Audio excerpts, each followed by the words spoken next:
इस खबर में मुर्दा हो चुके सरकारी सिस्टम के 4 जिंदा सबूत हम आपको दिखाने वाले हैं। पहली तस्वीर यूपी में गोरखपुर की है, जहां एक 8 साल की बच्ची एक निर्माणाधीन नाले में गिर गई। सिस्टम की लापरवाही ने बच्ची की जान ले ली। दूसरी तस्वीर बिहार के बेतिया की है, जहां सरकारी अस्पताल में एक शव के साथ बदसलूकी की गई। शव को सीढ़ियों पर घसीटा गया, यहां मानवता को जिंदा मार दिया गया। तीसरी तस्वीर नागपुर की है, यहाँ एक शख्स अपनी पत्नी के शव को बाइक पर बांधकर ले जाता दिखा, क्योंकि न सरकारी सिस्टम और न आम लोगों ने उसकी मदद की। और चौथी तस्वीर मध्य प्रदेश के दमोह की है, जहां आजादी के 78 साल बाद भी लोग चारपाई पर मरीजों को लेकर अस्पताल जाते हैं, क्योंकि यहां आज तक सड़क नहीं बनी है। ये 4 तस्वीरें सिस्टम पर गंभीर सवाल उठा रही हैं। पहले आपको उस बच्ची की खबर दिखाती हूं जिसकी इस मुर्दा सिस्टम ने जान ले ली।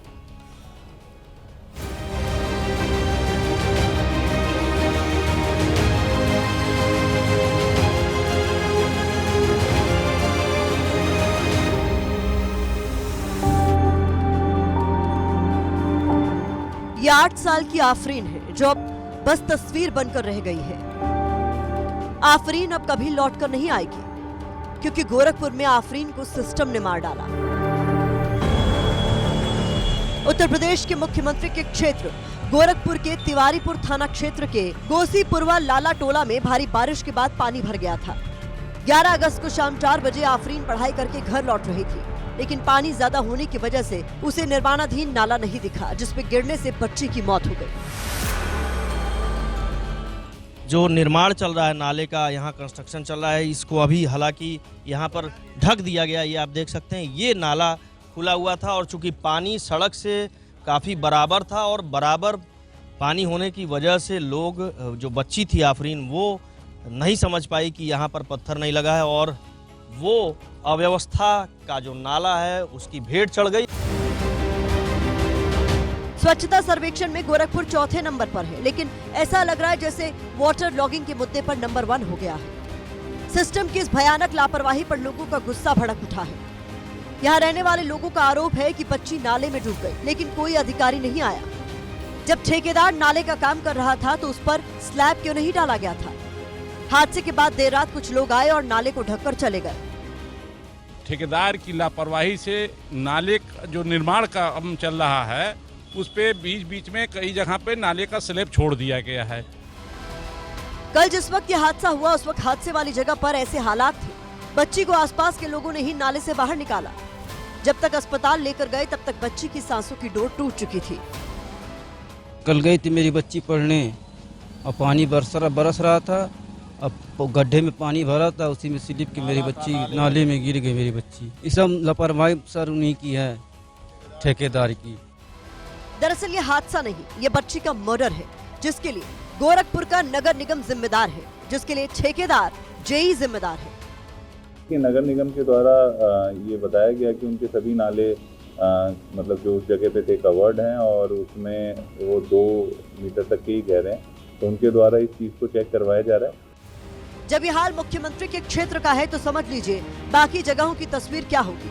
कांग्रेस भी अब यही सवाल पूछ रही है कि अगर मुख्यमंत्री जी के विधानसभा क्षेत्र में, उनके जिले में अगर इस तरह की अव्यवस्था है, तो आप पूरे उत्तर प्रदेश में क्या हाल है इसको समझ सकते हैं। आफरीन के पिता अनीश मेहनत मजदूरी करके बच्ची को पढ़ा रहे थे, परिवार का पेट पाल रहे थे, लेकिन ये आंसू, ये दर्द, ये पीड़ा सिस्टम को महसूस नहीं होगी, क्योंकि सिस्टम खुद मुर्दा हो चुका है।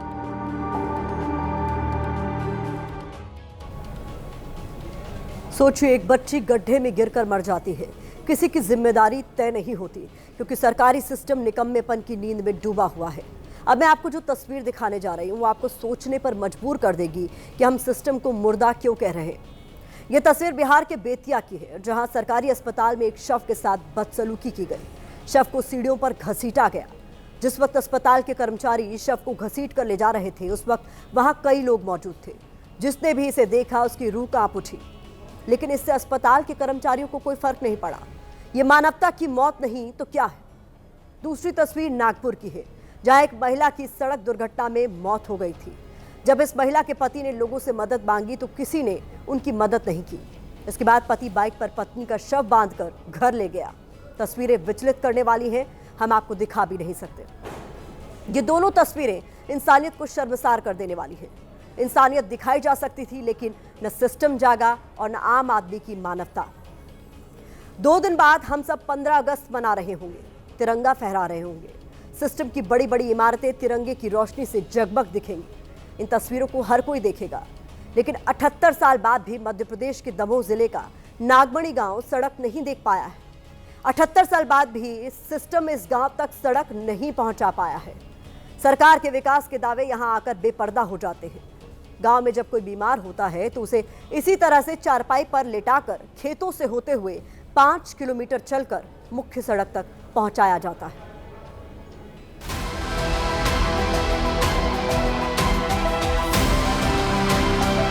कोई मरता है तो उसके लिए शमशान तो है, मगर शमशान जाने तक रास्ता नहीं है। यहाँ बच्चों का भविष्य कोई नहीं है। स्कूल तो दिया सरकार ने, मगर स्कूल जाने के लिए कोई रास्ता नहीं। और सरकार ने 108 तो चलाया मरीज के लिए, मगर यहाँ से मरीज के लिए 108 नहीं आती है, चारपाई पे ले जाते हैं। हमारे ERES को निर्देश दिए कि आज ही जो है आप लोग जाएं और इसको देख करके आएँ कि क्या प्रॉब्लम है, क्यों नहीं बन पा रहा है। और मुझे लगता है वो आज शाम तक मुझे रिपोर्ट दे देंगे और उसके बाद फिर हम आगे की कार्रवाई डिसाइड करेंगे कि इसमें क्या किया जाना है, इसका क्या उपाय कर सकते हैं।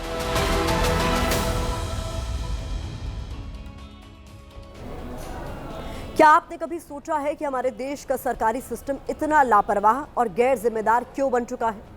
ऐसा इसलिए होता है क्योंकि सिस्टम की लापरवाही से लोगों की जान जाती है। तब उस लापरवाही के असल जिम्मेदारों पर एक्शन नहीं होता। सिस्टम की वजह से आम आदमी परेशानी उठाता है। कई बार सिस्टम में बैठे छोटे अधिकारी नप जाते हैं, लेकिन सिस्टम को दीमक की तरह खोखला कर रहे बड़े अधिकारी बच जाते हैं। सिस्टम की लापरवाही पर जब जनता आक्रोशित होती है तो सरकार जांच कराने वाली घुट्टी देकर उसके गुस्से को ठंडा कर देती है।